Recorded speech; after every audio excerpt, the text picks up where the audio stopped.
你有没有听过这样的叫声？不好意思，放错了，是这样的。这个音效叫威廉尖叫。据记载，威廉尖叫最早出现在1951年的电影《军鼓》中，一名士兵被鳄鱼拖进水里时发出了这样的叫声。自此之后，这个魔性音效已经在400多部影视剧中出现。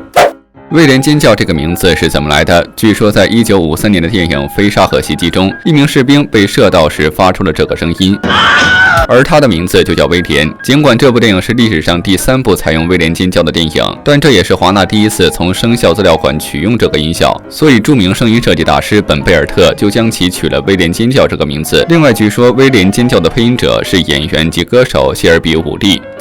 威廉尖叫的发扬光大，就是因为本贝尔特大师参与制作的《星球大战》系列以及《夺宝奇兵》系列。接着，本贝尔特的同事觉得威廉尖叫不错，于是就把其用在了《玩具总动员》中。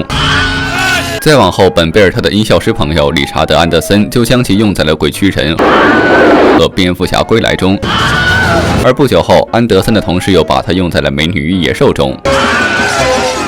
之后，威廉尖叫便被保存在了华纳制片厂的音效文库中，并且在许多华纳出品的电影中被重复使用，常用于角色被枪击、从高处摔落或被爆炸抛出时。看到这么多的电影都在用威廉尖叫，大导演们也纷纷按耐不住，他们让用过这个音效的剪辑师获取了威廉尖叫，并用在了自己的电影中，例如昆汀·塔伦蒂诺、彼得·杰克逊等等。